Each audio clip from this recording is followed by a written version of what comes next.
in these current times. We would like to welcome our guests, Dr. Sudhanshu Trivedi, Member of Parliament, Rajya Sabha, Uttar Pradesh BJP, Shri Sujit Kumar, Member of Parliament, Rajya Sabha, Odisha BJD, Professor Rajiv Gowda, former Member of Parliament, Rajya Sabha, and ex-IIM Bangalore Professor, Shri Ghanshyam Tiwari, Member Samajwadi Party, Founder Good at Technologies. Welcome to all of you. With that, I would like to welcome our first guest, Dr. Sudhanshu Trivedi, MP and National Spokesperson of BJP. He holds a PhD in Mechanical Engineering, has served as advisor to Chief Minister of Uttar Pradesh and Home Minister of India. He's a scholar in political science, Hindi, Sanskrit, and statecraft. We welcome you, sir. I would request you to please address the audience on the vision note. Thank you. Namaskar, respected Professor Rajiv Gowda ji, Sujit Kumar ji, my dear friend Ghanshyam Tiwari ji, and all other respected members who are present in this meeting. देखिए, शिक्षा के क्षेत्र में जहाँ तक मेरा व्यक्तिगत रुचि है तो मुझे भी 3 यूनिवर्सिटीज़ में पढ़ाने का मौका मिला, तो शिक्षा से थोड़ा मेरा पर्सनल लगाव भी रहा है। और मेरे मदर और फादर दोनों कॉलेज में लेक्चरर थे, तो जिसकी वजह से एजुकेशन से थोड़ा मेरा बचपन से भी बहुत जुड़ाव रहा। अब अगर इंडिया की एजुकेशन पॉलिसी को देखें, if you look at the India's education policy, after independence, several efforts were made several times to introduce, or you can say reshape, the education policy. Last time it was done in 1986 when Sri Rajiv Gandhi ji was Prime Minister. Now, if you look at the span of last 34 years, the world has changed a lot. India has changed a lot, and India's position in 1986 cannot be compared with what is today in 2020. So accordingly, the education policy was needed to be reshaped, reorganized as per the present day need. अगर आप education की policy को देखें तो there are two fundamental problems. One was at the basic elementary level. At the pre-primary and primary level, if you look, normally the children uses to have a little bit of fear going to school because they think that the atmosphere in the school is not that much conducive or play oriented or oriented towards their various activities which was required of the childhood. दूसरा, एकदम आप extreme पे चले जाइए at the level of PhD and research. What happens अगर आप पूरी दुनिया के बड़े बड़े countries को देखें तो at the level of research there is a strong flexibility available if you want to switch over from one discipline to another discipline. But unfortunately, it was not in India. Moreover, the research needs a lot of backup both by resources and money. There was no that much structured setup available to back the research. तो बस आप ये समझिए कि जो शिक्षा व्यवस्था है उसके दो मूलभूत आधार हैं। एक तो है बिल्कुल प्राइमरी शिक्षा जो हर बच्चे को मिलनी चाहिए। तो इस न्यू एजुकेशन पॉलिसी में एक फंडामेंटल चेंज किया गया कि जो पहले क्लास 3 तक की जो शिक्षा होगी वो शिक्षा ऐसी होगी जिसमें आंगनबाड़ी और अन्य को भी आपस में मिला दिया है। That will be more a play oriented society, play oriented policy, जिससे बच्चों को स्कूल जाने में जो एक फियर जैसा महसूस होता है, rather than you can say डिसइंचेंटमेंट रहता है, छुट्टी हो जाए तो उन्हें ज्यादा अच्छा लगता है, वो ना होकर बच्चों को स्कूल जाने में अच्छा लगे और वेरियस एक्टिविटीज के थ्रू ग्रेजुअली उन्हें एजुकेशन सिस्टम के अंदर एम्बाइब किया जाए। फिर हम मिडिल लेवल पे आते हैं तो हम लोगों ने जिस जमाने में पढ़ा था तो स्ट्रीम्स बहुत अर्ली डिफाइंड हो जाती थी 8th, 9th और 10th में, whether you belong to art stream, science, commerce and others. अब इस बार ये कहा गया है कि वो एक फ्लेक्सिबिलिटी रहेगी इस स्कीम में कि आप कोई भी दूसरा सब्जेक्ट ले सकते हैं। When you go further ahead at the level of the graduation, जो पहले 10+2 थी और 5+3+3 हो गई है, ग्रेजुएशन में क्या होता था कि there is a 3 years graduation, but unfortunately if a person is unable to give the final exam in the final year of its graduation, the entire 3 years got wasted. तो अब क्या किया गया है कि वो जो 3 years की डिग्री है उसको एक एक साल के वेरियस पार्ट्स में डिवाइड कर दिया गया। First year, if you leave after first year you will get a certificate. If you leave after second year, you will get a diploma. If you leave after third year, you will get a full-fledged degree. And if you go for 4 years degree program, you will get a research degree. In that case, if you are having the 4 years degree program, then for doing PG, you just need 1 more year. And if you have a normal degree, that is 3 years degree, for PG you have to do for 2 years.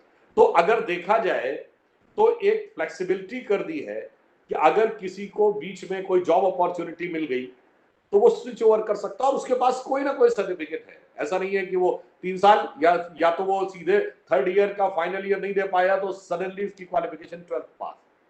ये एक बड़ा change किया गया है। और साथ ही साथ एक और बात भी की गई है, एक डिजिटल डाटा रिकॉर्ड होगा। यानी अगर आपने ग्रेजुएशन का फर्स्ट ईयर या सेकेंड ईयर करके छोड़ दिया तो that will remain in your record, that will be nationwide. From anywhere, any other university, you can go and at an appropriate time, whenever you want, you can complete your rest of the course. अभी तक ये होता था कि आपने जिस university से किया है, फिर आपने बीएससी यदि यहाँ से किया है तो फिर उसी यूनिवर्सिटी से आकर आप बीएससी करिए। तो ये 2 बड़े लेवल की फ्लेक्सिबिलिटीज देने की कोशिश की गई। थर्ड स्टेज ये है कि इसमें इंडियन लैंग्वेजेस को काफी इंपॉर्टेंस दी गई है और ये प्रयास किया गया है कि जो स्टूडेंट पढ़ाई करें एज फार एज पॉसिबल अपनी मदर टंग में करें तो वो ज्यादा बेटर होगा। तो लैंग्वेज पॉलिसी को कोशिश की गई है ओरिएंट करने की कि जो भारतीय भाषाएं हैं उनके अनुरूप चलने का प्रयास करें। क्योंकि देखिए एक बात मैं साफ कहना चाहता हूं, ये बात सही है कि English has been worldwide used and accepted, but you should also try to learn any country which wants to become great and lead the world. You cannot name a single country in the world which is leading with their fundamental education in the foreign language. आप 20th century में देख लीजिए, whether it was Germany, whether it was France, whether it was Russia, whether it was China, whether it is Israel. तो अब हम practicality के साथ साथ यह भी देखें, और मैं उसमें लिंग्विस्टिक एस्पेक्ट में ज्यादा डिटेल में न जाते हुए कि कौन सी लैंग्वेज साइंटिफिक है, कौन सी इफेक्टिव है, किसके पास लिटरेचर ज्यादा बेटर है, किसके पास, वो सब एक अलग चीज है। मैं तो सिर्फ ये कह रहा हूं कि जो एक नेचुरल कोहेरेंट एक्सप्रेशन आता है particularly in the rural and tribal areas, that only comes in their mother tongue, so we try to encourage that thing also. अब अगर हम एकदम टॉप लेवल पे आते हैं तो आज के जमाने में जो रिसर्च है वो इतनी मल्टी डिसिप्लिनरी है, if you do not provide the flexibility. मैं एक एग्जांपल देना चाहता हूं। One of my colleague in my university who was very widely and highly educated, उन्होंने हार्वर्ड से पीएचडी किया था, क्लीवलैंड से पोस्ट डॉक किया था, एक कोर्स पेरिस में किया था, एक ऑस्ट्रेलिया की क्वींसलैंड यूनिवर्सिटी में किया था। तो वो इस बात के ऊपर रिसर्च कर रहे थे कि जो आर्म्स के अंदर किसी के एक्सीडेंट के बाद जो लगते हैं पार्ट्स, उसके मैकेनिकल एस्पेक्ट पे कर रहे थे। अब जब उसके मैकेनिकल एस्पेक्ट के ऊपर रिसर्च करनी है तो you have to have certain level of knowledge of biology और फिजियोलॉजी। अब अगर आप ये कहेंगे साहब बायोलॉजी तो आप तो मैकेनिकल इंजीनियरिंग में कर रहे हैं तो बायोलॉजी तो बिल्कुल अलग सब्जेक्ट है, बट आज की डेट में आप देखें तो दोनों आपस में इंटर रिलेटेड है। Second example I can give, in this period of Covid, if you want to develop a vaccine or you want to develop an immunity related medicine, then the immunity related things are mostly in Ayurveda and homeopathy. In the general allopathic medicine there is no immunity related thing. So if you want to switch over and include the Ayurvedic herbs in your research and try to have a clinical testing of that, then you have to have the fundamental knowledge of the Ayurveda. Even for reading the real text you have to have at least an elementary knowledge of the Sanskrit language, so that you can read directly the text.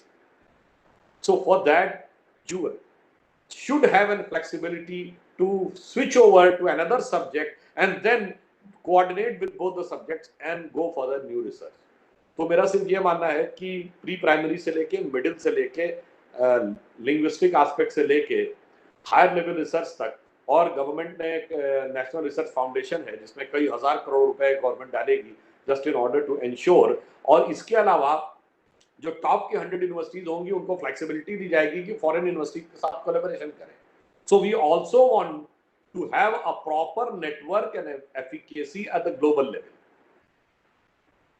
तो मैंने सिर्फ ये कहने की ये प्रयास किया कि इस एजुकेशन पॉलिसी में रीजनल लैंग्वेज से लेकर ग्लोबल एस्पिरेशन तक, इनिशियल प्ले स्कूल से लेके मल्टी डिसिप्लिनरी रिसर्च तक और रिसर्च फाउंडेशन के लिए रिसोर्सेज और money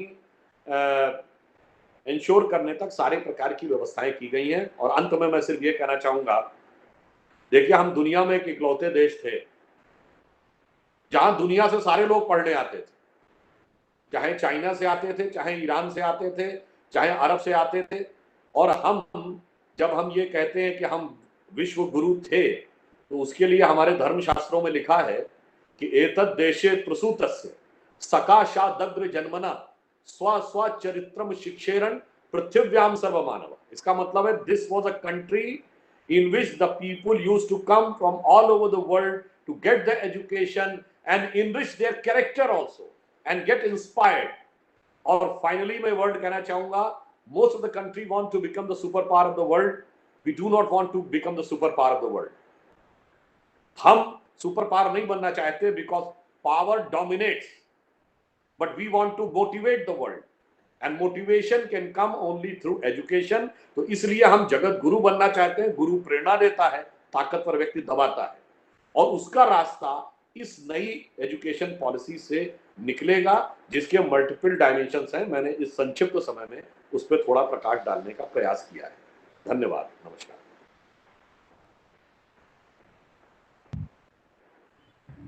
Thank you so much, sir, for those very inspiring words. We know that you have a hard stop and you've specially taken out time for this session. So thank you for joining us today.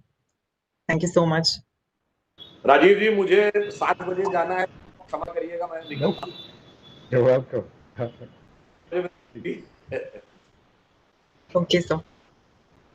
So with that, I would like to welcome our next guest, Shri Sujit Kumar, Member of Parliament, Rajya Sabha, Odisha, BJD. Sujit Kumar ji is an MP representing the state of Odisha at Rajya Sabha. He hails from the district of Kalahandi, Odisha, and is affiliated to Biju Janata Dal. He has an engineering degree from University College of Engineering, UCE, Barla, MBA from Oxford Set School of Business, MBA from Harvard Kennedy School, and has worked with Infosys and World Economic Forum. We welcome you, sir. I would request you to please address the audience on the vision note.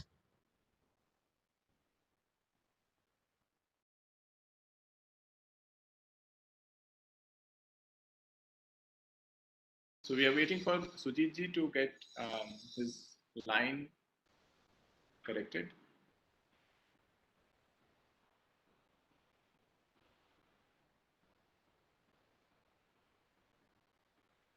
Okay, while that happens, Garima, let's continue. Yes, I think so. We'll join in back. I would now like to welcome Professor Rajiv Gowda, former Member of Parliament, Rajya Sabha, and ex-IIM Bangalore professor. Professor Rajiv Gowda is a former Member of Parliament from Karnataka, heads AICC Research, and has served as a faculty at IIM Bangalore. He's an alumnus of Wharton and University of California, Berkeley. We welcome you, sir. I would request you to first address the audience. Thank you. Thank you so much. And it's such a pleasure to be here discussing our shared visions of what the world of education can possibly look like. And the Internet and Mobile Association is an appropriate organization to host this because Internet and mobile are platforms that have the potential to transform the Indian education landscape. So when you think about what that vision might possibly be, think about the fact that we've had tremendous inequality of access all these years. And if we don't remedy that today, we are going to essentially sacrifice the futures of so many youngsters. And India is one of the most youthful countries in the world. Every year that we delay, we are really missing out on achieving the full potential, that unique demographic dividend that is there waiting for us, if we are able to seize the opportunity. And so think about what all dimensions we need to pay attention to. These technologies have the ability, if we put in the other investments, to help us bridge digital divides, to be able to ensure that every child, every student in any corner of India will be able to access the same quality resources, will be able to engage with technology to open their minds to the world's knowledge. And many times when I used to give speeches in colleges, people would say, "Sir, you're from IIM or Wharton, and we don't have that much access to resources." And I'd say, "Sorry, boss, there is the internet. It opens the world to you. So think about how you can actually tap into that." And that's really the challenge before us. How do we take those resources that are out there, build a bridge so that every single person can access it? And by that, I also mean teachers who may want to, transform the way they teach, integrate materials that are taken from across the world, bring in the lessons and lesson plans of the best teachers out there, and find a way to change the nature of how we engage with education from the old rote learning to something that sparks our imagination and creativity. So that's one dimension. Another dimension, of course, is that just like Sudhanshuji was talking about, the ability to continue education, I think I also describe myself as a continual student. And this ability to continuously learn is something that the platform's technology enables, and we need to facilitate this so that not only those who dropped out, but those who are eager to stay abreast and to get ahead, to change the way they have approached the world and the dimensions of that, the educational careers and trajectories, all of these are going to be something that is enabled by technology. Now, there are certain other visions that come about. Sudhanshu earlier was talking about multiple languages and mother tongues. Actually, we need to be imaginative and creative and find multidimensional, technological approaches to making languages and cultures come alive. We are all, many of us are masters of English, but only when I engaged with Hindi poetry and literature did I, did it resonate in my heart. Okay, similarly, we're missing out on so much of the wealth and culture that exists in our own country, of which, we are only touching on the surface through a few translations here or there. Technology has the ability to make India come together and allow each and every one of us to celebrate what everyone else is contributing and nurturing in their own cultural domains. But beyond that, I was a professor at IIM and the United States for a long time. I have won competitions to get research grants from the National Science Foundation in the US, etc. So we basically need to create the environment that allows every professor, every teacher in this country to think about going out there and becoming an active researcher. People often tell me again that, "Oh, sir, what can we do? We're not in the right environment or something." And I say the world is just filled with research topics out there. And you just have to have the right mindset. And one of the things that a National Research Foundation can do, which is build bridges between mentors, people who are adept at research, who are very productive, who can guide faculty everywhere else so that we are able to build a whole cadre of researchers and innovators. And I can assure you that in a few years' time, if we seize this opportunity, we will be able to generate patents and intellectual property of the kind that we've never aspired to do so before. And beyond that, many, many years ago, 15 years ago, as a matter of fact, I had written an article on the same theme, which was called Vishwavidyalaya. I said that, the word Vishwavidyalaya, which means university, can be translated literally to, the knowledge hub of the world. And that should be the vision that we have for India. All of us, have aspired to go abroad and study in the world's best universities. I've been lucky to be able to do that. And so Ghanshyam Tiwari, Sujit Kumar are both Harvard products. Okay, so that's the kind of universities that we've seen attract the best from the world's distant shores. But it's time we started to reverse that process, or to compete with the Harvards and the Oxfords and turn our institutions into open our doors and ensure that we provide the opportunities for faculty and students from around the world to come to India and to partake of knowledge and diversity that India can offer, the market opportunities that really hone a business student's and a policy student's understanding. And essentially, we need to say that, look, we actually provide knowledge and education in English at a fraction of the cost of the rest of the world. So therefore, we have the capacity to break that model of high cost, inaccessible education and actually democratize the opportunities that are available, not just to the people within India, but to people everywhere, thanks to the internet and mobile telephony.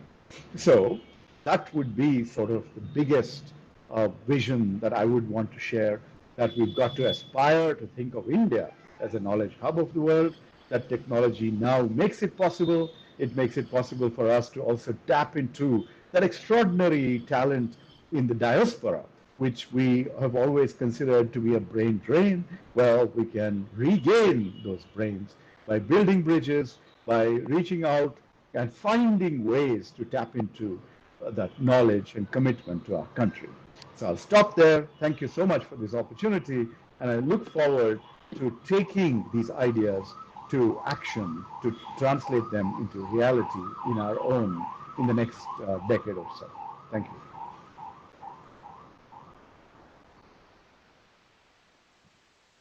Thank you so much, sir.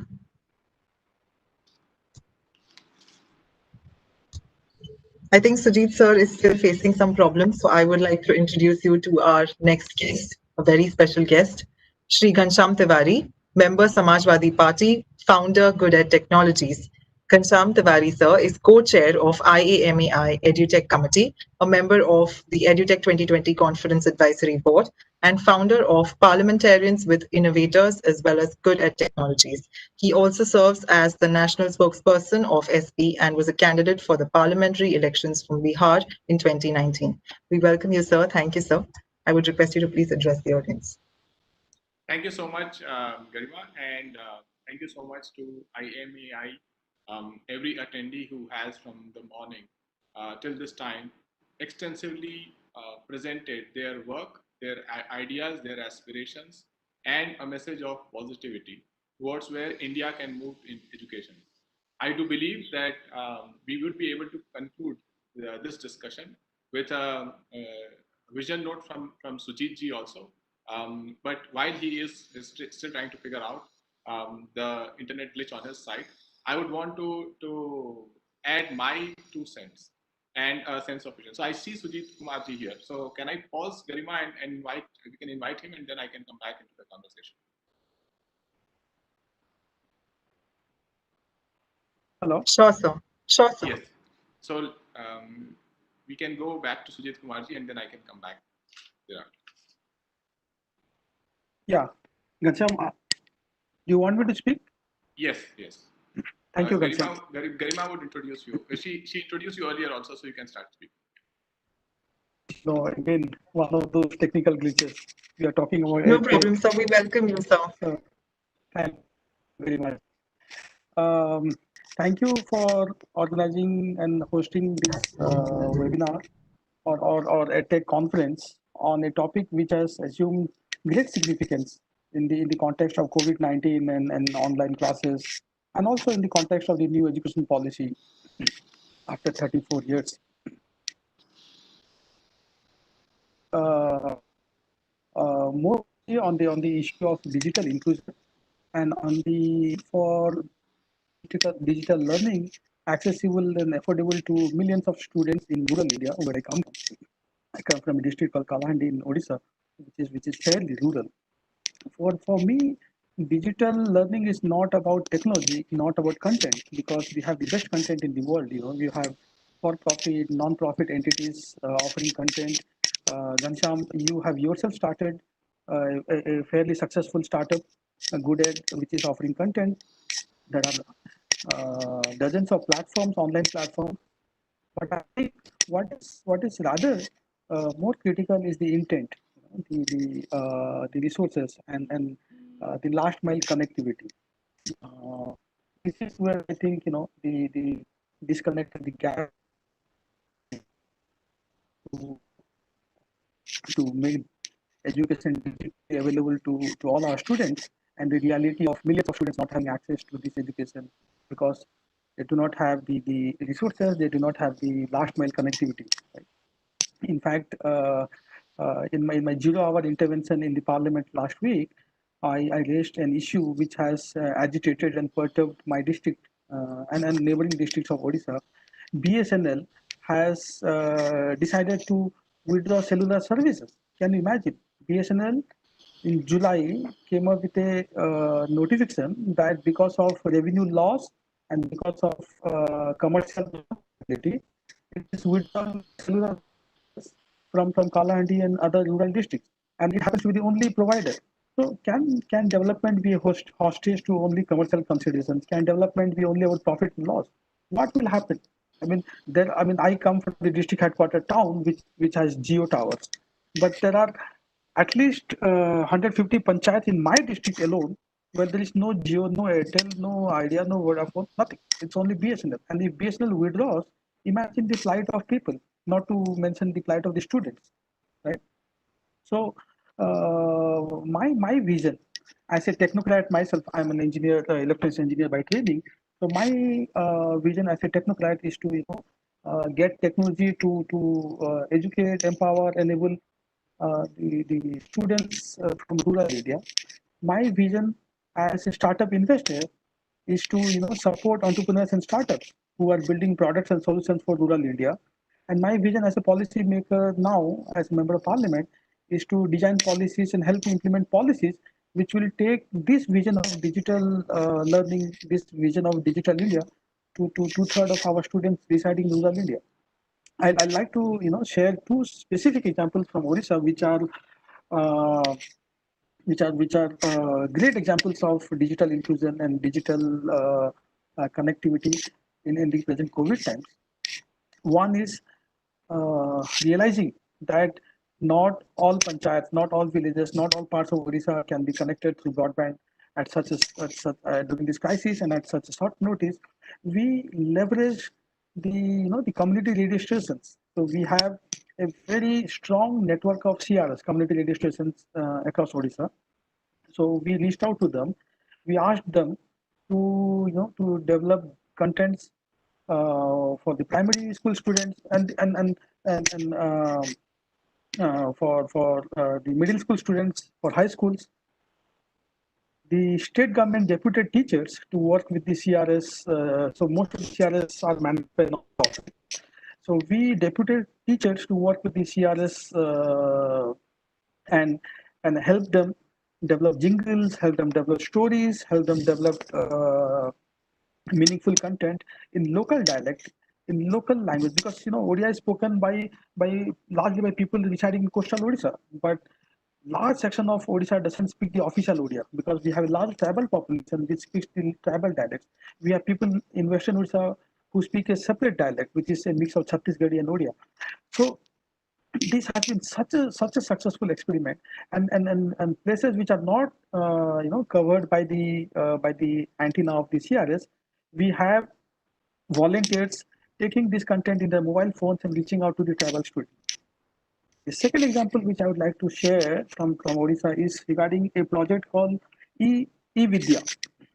Now it sounds very innocuous, but the beauty of this initiative, which again was started after COVID, after the COVID lockdown, is we have about 5,000 teachers, government teachers, visiting about 23,000 villages, most of which are in the tribal areas of Odisha, carrying with them the content in mobile phone, in hard disks, and playing it out to a group of small students in the villages.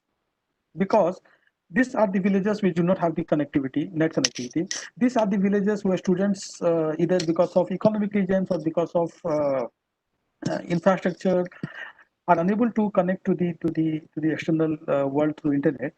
So since they're unable to access the content, we reached out to them, and today, I'm so proud to say that about 5 lakh students are connected through this very simple intervention to digital learning. Now, I'm sorry that these are interventions which are not very high tech, but these are very very simple interventions, which to my view projects the intention, projects the empathy, and is what I perceive to be the first step towards the digital inclusion and digital India. So we are talking about 6% of India's GDP to be spent on education in the new education policy. Today we are at 3.2. So I mean, the intent is great. I was listening to Sudhanshu ji, and then I got disconnected. And the education policy, of course, is a very very forward-looking policy because it gives flexibility to students. It encourages interdisciplinary learning. It encourages learning in mother tongue, in one's own mother tongue. And what could be more heartening for someone like me who studied, in a government school for first 18 years of my life, to know that the stress is on learning through one's own mother tongue, and the new education policy. But I really hope that the policy translates into the requisite uh, inclusion, the requisite accessibility for millions of students, who are residing in small towns, in semi-urban, in small villages, in semi-urban towns, and I think that would be the biggest necessity or biggest challenge of EdTech. So I think I'll stop with that, Ghanshyam, and then I'll be happy to uh, come back later. Sure. Thank you, Sujit. Garib, with your permission, I will continue the Thank you. presentation, built upon what Dr. Trivedi spoke about and what Professor Rajiv Gowda spoke about and what Sujit spoke about. Three very inspiring leaders from our parliament who, both from their knowledge as well as work, continue to drive the vision for India, both at their state level as well as at a national level. I think for all the conversation that has happened on education all day, and I've gone through the videos of many conversations, participated, or at least listened to several conversations. It is very valuable to be able to speak in a positive light and in a vision oriented manner about where we stand towards the next stage of education in India.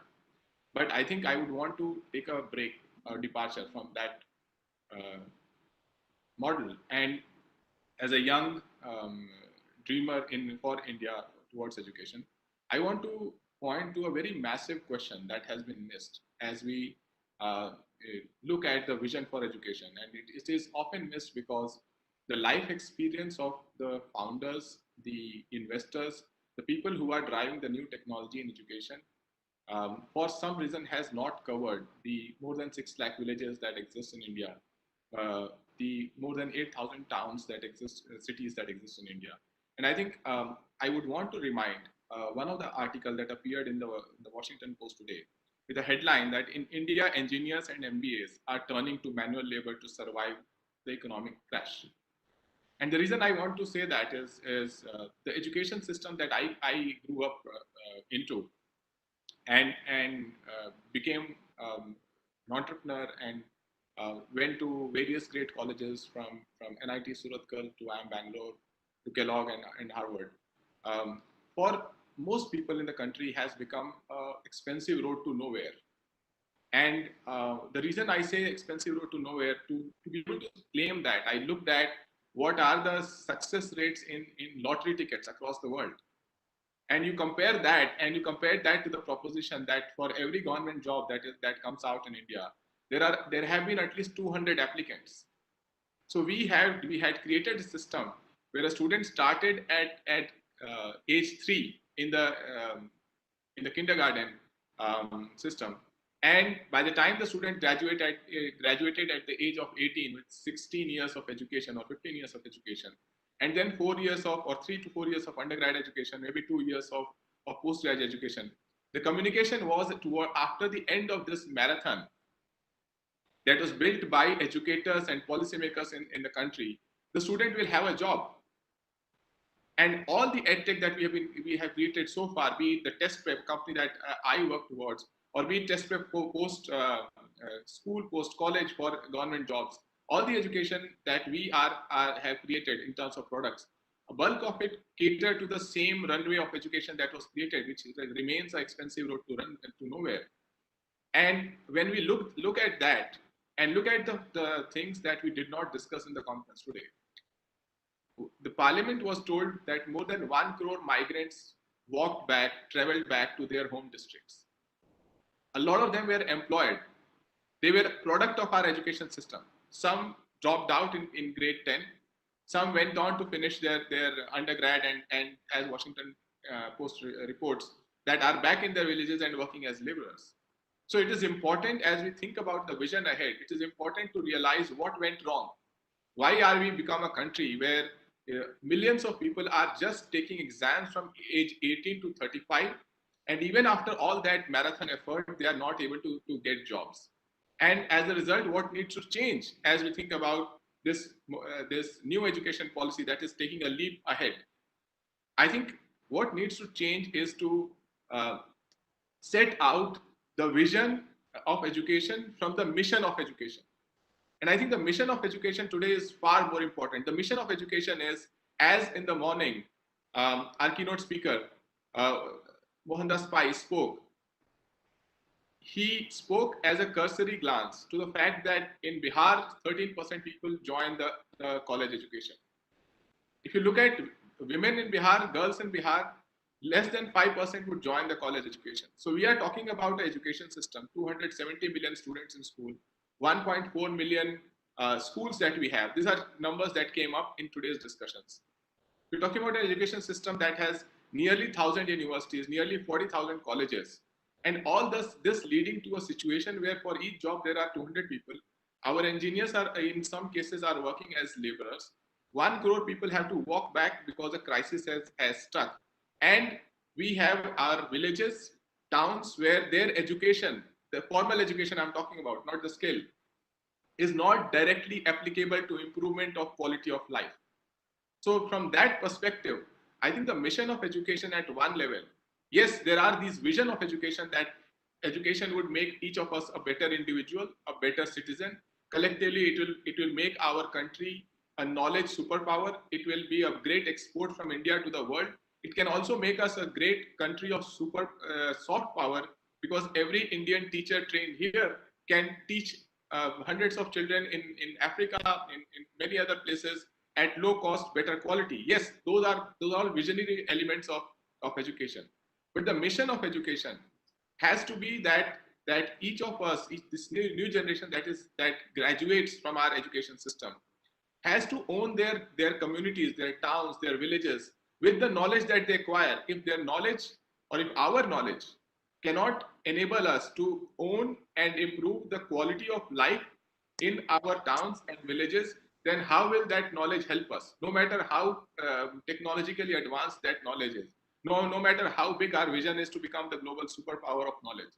Second, that if that knowledge does not incorporate the realities of our life, be it our languages, be it the culture, be it the purpose of education. In Bihar, when I used to give guest lectures to government schools, high schools, I saw two things. One was a pandemic, before this pandemic. That is the inferiority complex, that if I don't know proper English, I will not be a good student. And that has created an inferiority complex among vast numbers of students in villages and towns, who think that just because they don't know English, they are not the good student in the eye of the world. Second is the complete disconnect that a degree-driven education had created from the local life. Farmers would tell me that education is destroying our youth. The reason they would say that is saying that my child or my grandson, granddaughter acquires a BSc, BE degree, and is no more interested in owning that farm, improving my village, is disinterested in the life of the village entirely. So it is important that at least in the mission mode, a purpose of education must be at a country level to be able to tangibly improve or to make our students capable so with their knowledge, so that they are able to tangibly improve the quality of life in their family and the quality of life of their village and the quality of life of their town. We can be the best students scoring 99% marks in biology, even qualifying and topping NEET exam. But if we don't know the birds, the plants in our town and a village, we will not have the sense of ownership towards them. And as a result, we will always chase a mirage that the job that I require does not exist in my village and town. So I'm not doing anything to improve my village and town with my quality of knowledge. And the job that exists has too many applicants. And then there is this aspiration for a global job, which in any way will shift because of COVID and the new form of globalization that will happen. So summing up, I think my vision of education does not differ from everything that our entrepreneurs, our investors, our great decacons and unicorns are talking about.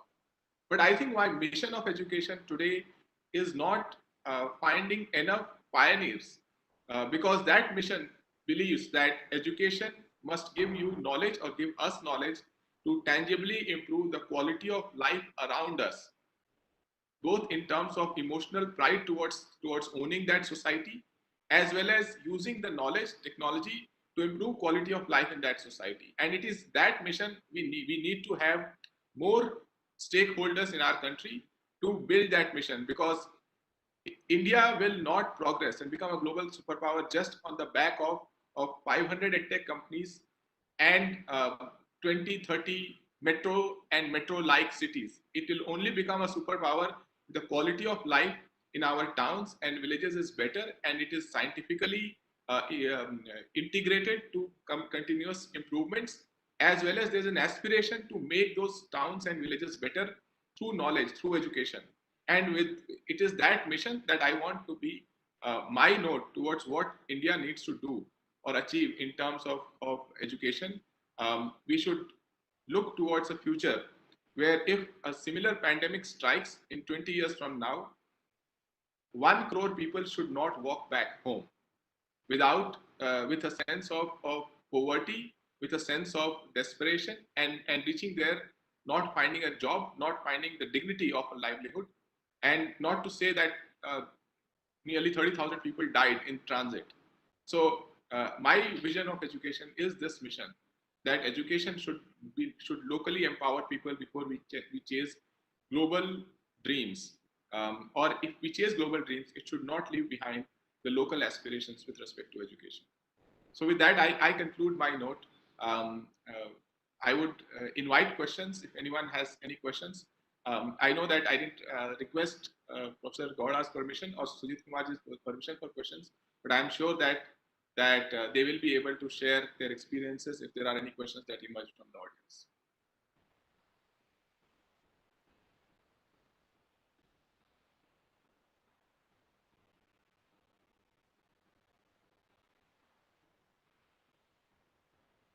So, Garima, if there are questions, we'll take it, or I invite you to take over to conclude the discussion. Yes, sir. There are or two, I think, a few questions. Sure.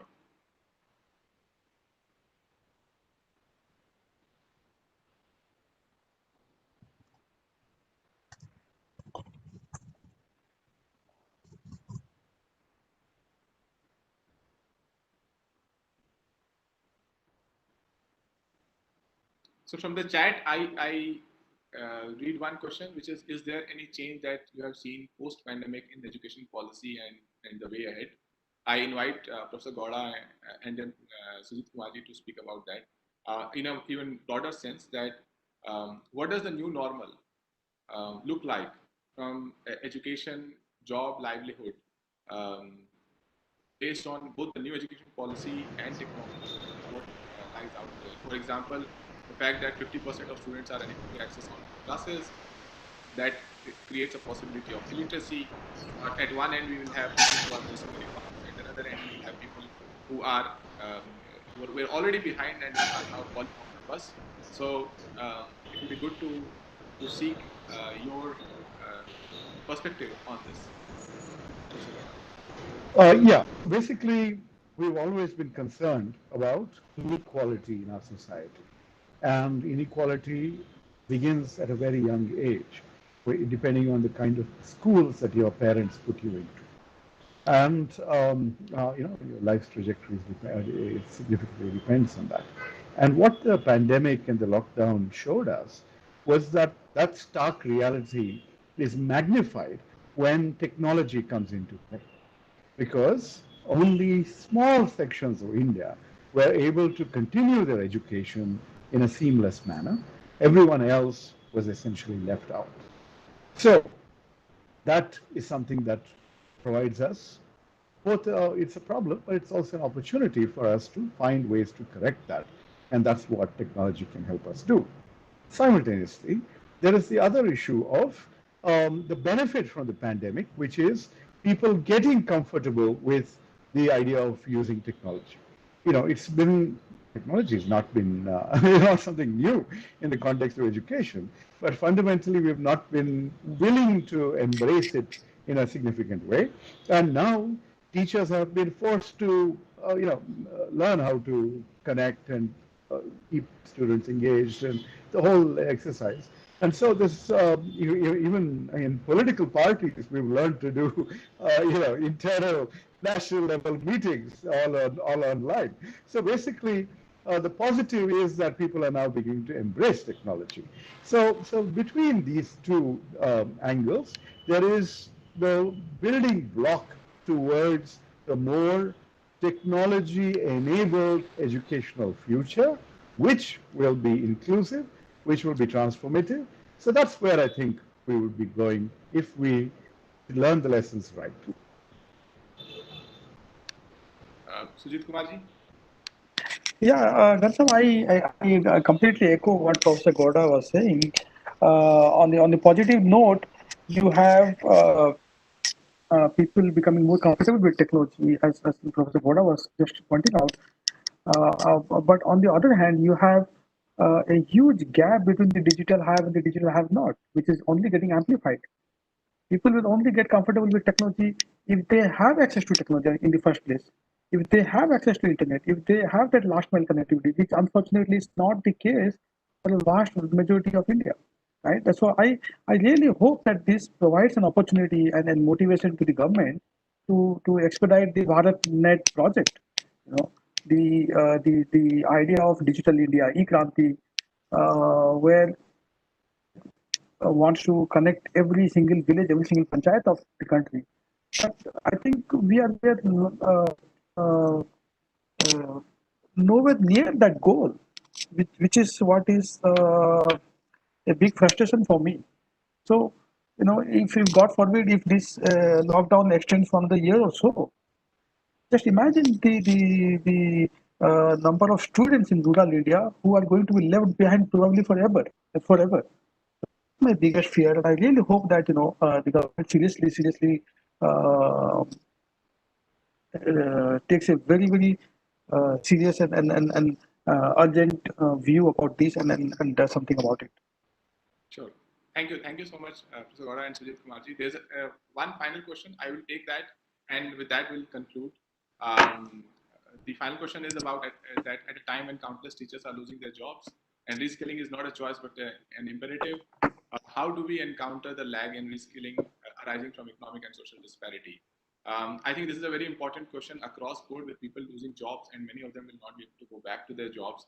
And it is at times like this the government has to be innovative and think about market-linked methods such as skilling vouchers that they are able to, or even education vouchers that they are able to provide with a timeline of next 2-3 years, that those who lose their jobs or their jobs become unviable due to pandemic, right, are able to uh, reach another option where they are able to reskill for courses that may be supported or subsidized by government.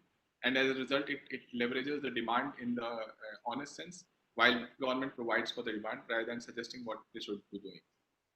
With that, I want to sincerely thank Professor Rajiv Gowda, and Sujit Kumarji, and Garima for being an excellent host to our session.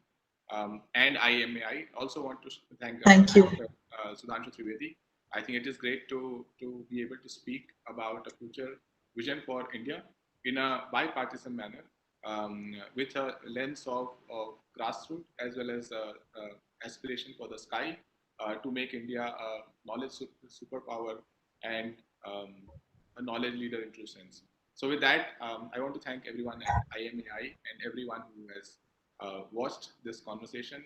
And I hope that collectively, when next year we do this summit, we will have a lot more case studies to discuss on how we transformed education and skilling landscape in India in the face of this devastating pandemic.